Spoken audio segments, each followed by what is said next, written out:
بسم الله الرحمن الرحيم والسلام عليكم جميعا ورحمة الله وبركاته. والصلاة والسلام على أشرف الأنبياء والمرسلين وخاتم النبيين بالقاسم محمد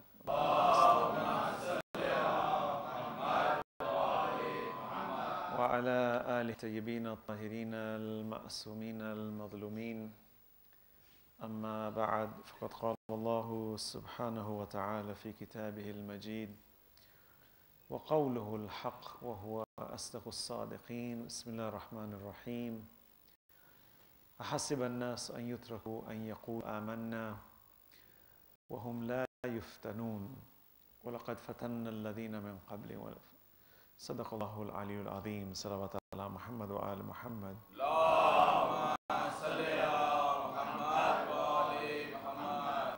I begin in the name of Allah, the Beneficent, the Merciful, and it's a great honor and a pleasure to be here with you, my brothers, and have the opportunity to sit on a pulpit of the Holy Prophet and to share a few minutes of good exhortation between each other, to try to incite the spirit of love of Ahlul Bayt in us, which is really a great gift of Allah subhanahu wa ta'ala.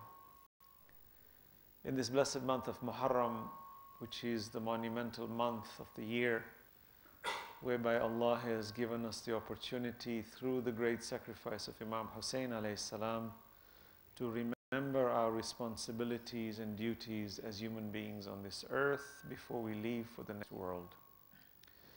We need to maximize our understanding of this shahada of Imam Hussein alayhi salam and of all the Imams that have come before him and after him, as well as all the prophets that preceded him, as a lesson for you and I to become better Muslims.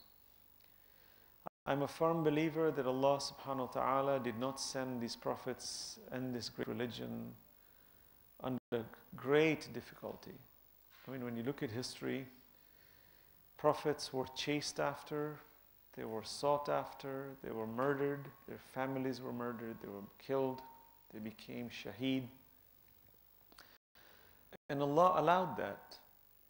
Allah sent them, and they knew that they were going to be killed. It's not a joke. You and I, sitting in Australia or in America, wherever, don't like to have difficulties placed upon us. And the last thing we want is for someone to tell us that the enemy is after you and is going to kill you. It's very uncomfortable. But for the representatives of Allah to choose that and to say we are going to live and die for Allah, there is a reason. And the reason is to become examples and role models to teach us, to keep us away from the haram. And Allah says, كُنْتُمْ خَيْرَ أُمَّةٍ أُخْرِجَتْ لِلنَّاسِ تَأْمُرُونَ بِالْمَعْرُوفِ وَتَنْهَوْنَ عَنِ الْمُنْكَرِ وَتُؤْمِنُونَ بِاللَّهِ. You are the best in the ummah, the ones who promote the good, forbid the evil, and believe in Allah. So our Prophet has come to do that, and our prophets have come to do that.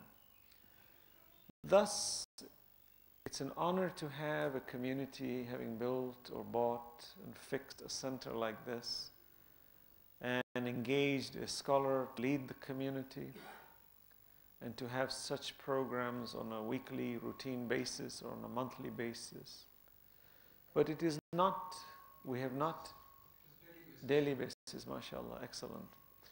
On a daily basis, which is the ultimate, shows the fulfillment and the zeal of community. And all of this is not done for the sake of rituals. We don't want to do it to tell the world we got together and we did a little club in a community and we died because we got a little community going. Many times I pass by different cultures, like Greek community.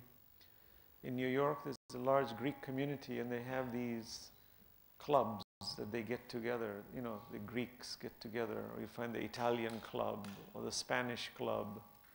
And everybody goes there and they spend time. And I always wonder, it's a nice thing that they've done. They've brought together a culture, but what are they really fulfilling at the end of the day, besides just having a good time and probably playing bingo or something? What are they really doing? What are they fulfilling?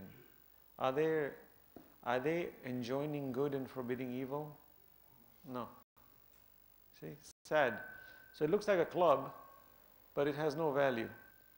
When a group of people get together in the name of Allah, and they're going to talk value all the time, and they're going to give and instill positive values to our children, that's a different world we live in.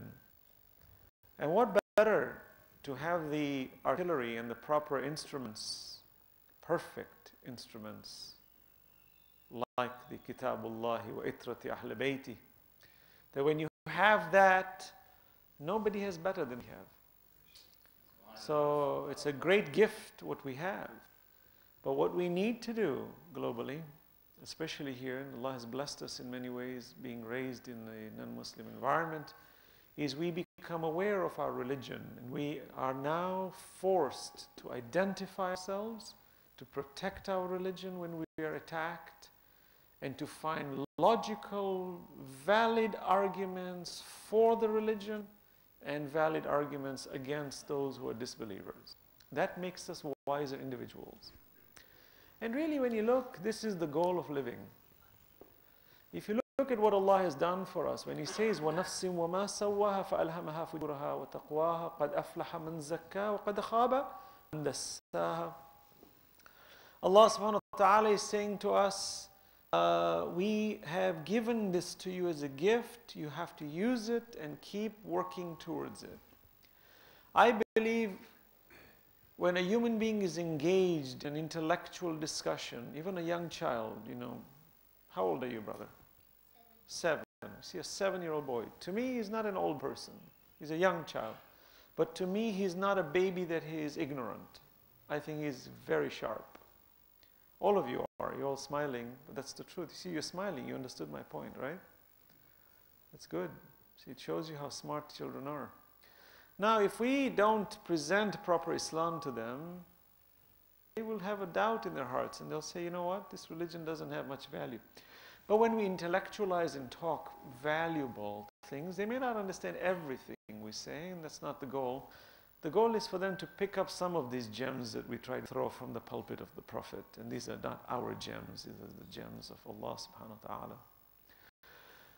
And it's beautiful when you have that opportunity, because the ultimate goal for humanity is for the individual to reach a level of respect. The world tells us we should respect each other based on how much money you have. So some are fooled into thinking, if I had a Mercedes and I parked it outside and I dangled the key, everybody will respect me. If my house had one extra bedroom than yours, people will say, wow, you're better. That's what we call keeping up with the Joneses. And everybody wants to be a millionaire, billionaire, trillionaire. There's no end to it, right? This is alhaakum at-takathur. Abundance diverts you, Allah subhanahu wa ta'ala says. Alhaakum at-takathur hatta zurtum al-maqabir, till you come to the grave. This is not a believer. This is an animal. This is a beast, a voracious beast.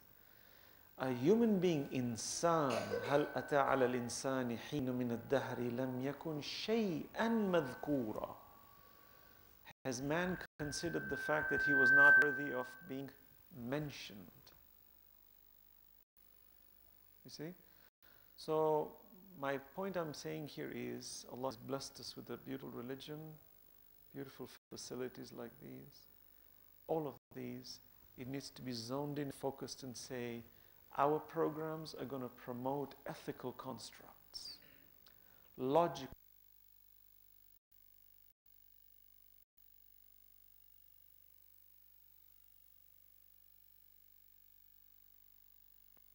Institutions need to encourage our brothers and sisters to become educated. And I cannot stress enough, all of my young boys, especially and girls, if they're listening, you've got to gain maximum education you can. Knowledge is power. Education is power. Even if you don't do anything with it, you got a PhD, you got a master's, you got a bachelor's, you didn't do anything with it, doesn't matter. What you don't realize is no matter what else you do, that degree will always add another dimension to your life. Education is what elevates a person. So the material world says gain the wealth and show off and gain the respect. Islam says no, gain the knowledge and the wisdom and let it show off. That's important. So, salawat ala Muhammad.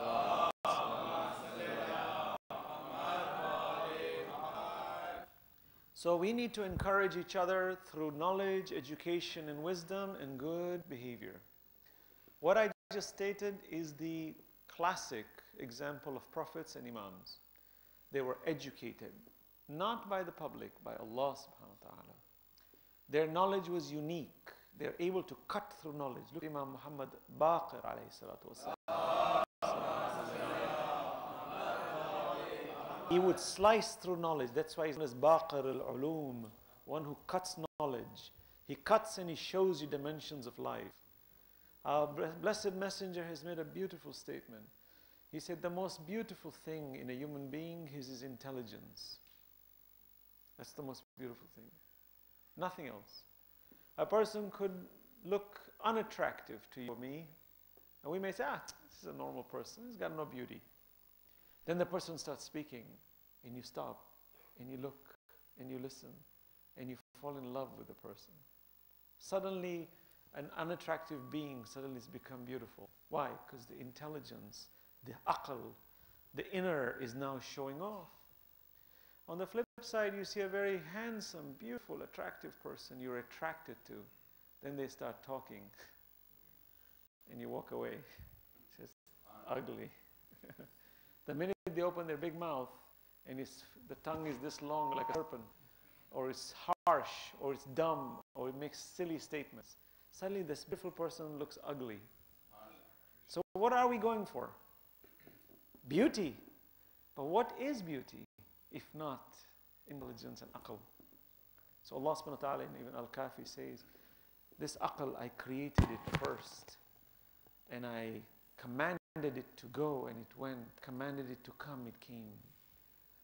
And I love it so much, I fortified with 75 armies. And the army is patience, wisdom, generosity, kindness. All the good moral characters of a person is imbued into this creature called aql. You and I have it, and we need to spend time to polish it and improve it.